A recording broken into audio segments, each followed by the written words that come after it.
I'm a lawyer. I recently attended a law conference where I heard something that absolutely shocked me and infuriated me at the same time. A commissioner from the EEOC spoke to us about a lawsuit that she had recently settled, where an AI hiring software was automatically screening out female applicants over the age of 55 and male applicants over the age of 60. While I was shocked, I was also infuriated at the same time. I went back into the conference room and I looked around and I saw plenty of working women, age 40, age 50, age 60. But when I thought about it, we have no voice on social media. We have no role model on social media. And we have no one speaking about the issues that involve midlife working women on social media. So I am here to speak up for us, and until further notice, Mondays on this account will be devoted to working women and the issues that we face in the workplace.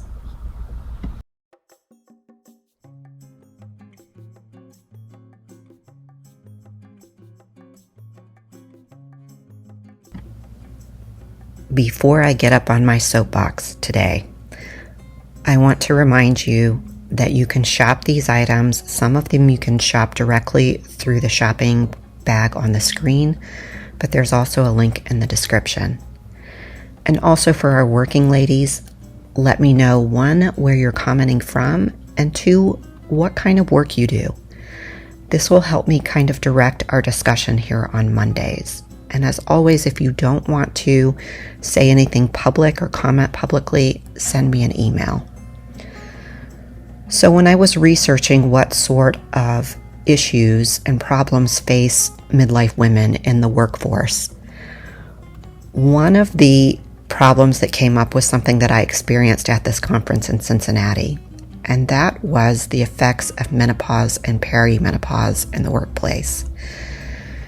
It is very taboo for a lawyer to remove her jacket or to even unbutton her jacket in court, and that's true for women as well.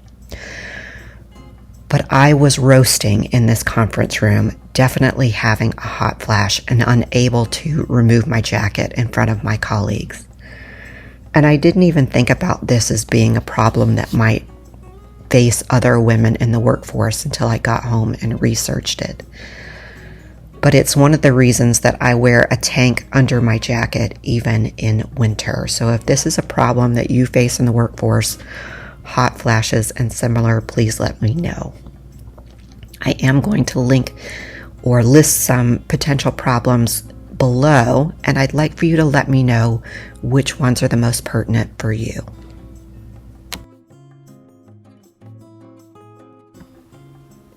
Staying with managing perimenopause, menopause symptoms while working.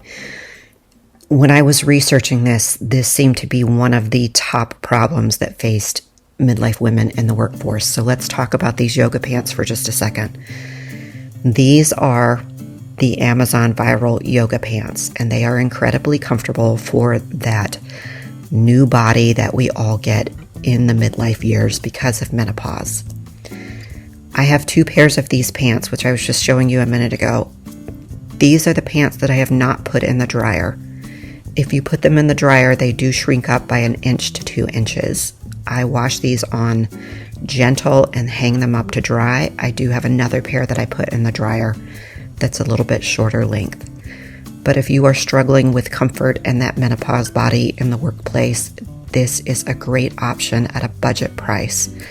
These are about $40 regular price, and they go on sale frequently for the $20 price range. I showed them to my older sister. She bought 2 pairs. She wore them to the office and showed them to the girls in her office, and they all bought 2 pairs, and now there are days when everyone in the office are wearing the Amazon viral yoga pants. My sister is 3 years older than me, and we've discussed midlife women in the workforce frequently lately, because it is the point in time in our careers where we start to worry about getting forced out of the workforce.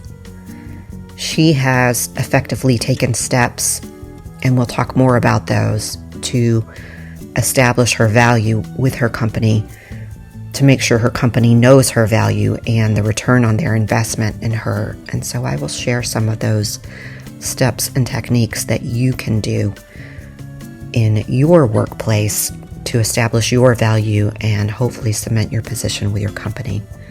She's also very fortunate that her company values her voice at this and her experience at this stage in life.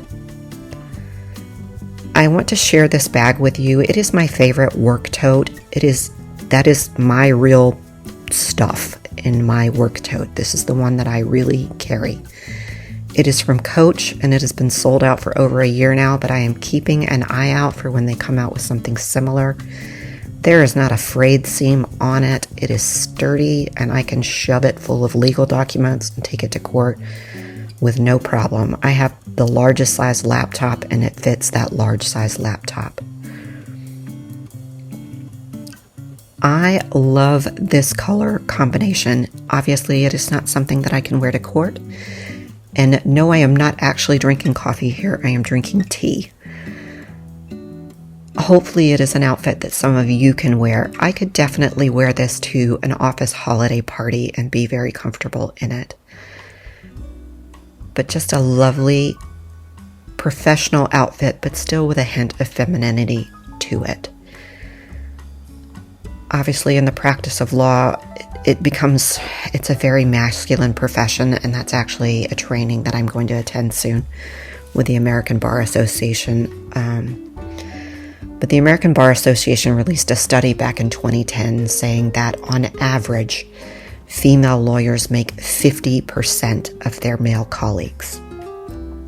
I am anxious to see how that has changed in 10 years, if at all, but it's a very disheartening study. So this outfit here is a little bit more casual. It is definitely comfortable, and let's talk about shoes for a minute. In the midlife years, or at least me in the midlife years, I still want to wear those sexy Carrie Bradshaw designer shoes. But my 50-year-old body says no way. So I am constantly looking for designer-looking shoes that are still comfortable for all of us.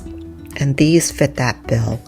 They have just a small half-inch heel to give a little bit of lift.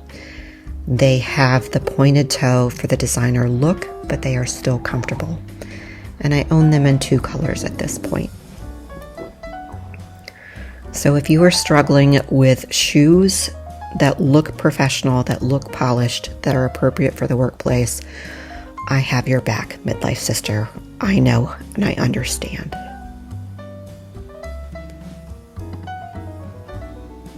So turning to another issue that has come up repeatedly in the discussions I've had with you ladies is the perception of being viewed as too old for advancement but too young to retire, and the pressure to appear youthful while also maintaining professional credibility. I think the pressure, that the balancing act of wanting to maintain professional credibility and know that I have my colleagues to know that I have years of experience without seeming like I'm an old fuddy-duddy or an old lady.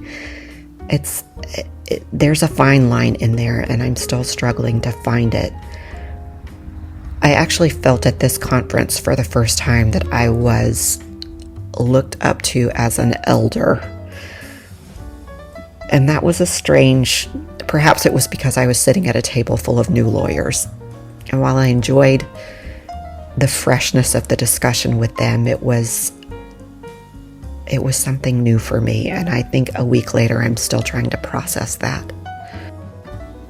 Let me pause really quick and talk about this blouse here, because if you are struggling with the new body that we get in the midlife years, that generally includes a little extra around the midsection that none of us asked for. I love this blouse because it covers the midsection without tucking the shirt while still giving a little definition to that area. And oh, by the way, it's from Amazon and under $50. I have this in several colors. I actually have one coming this week for a holiday look that would be appropriate for an office party. And later this week, we will talk about midlife midsection looks. So just keep this in mind. It is Amazon and under $50 and great for the midsection for the office. So let's connect on LinkedIn. I will put my link to that in the comments. I look forward to hearing from you below.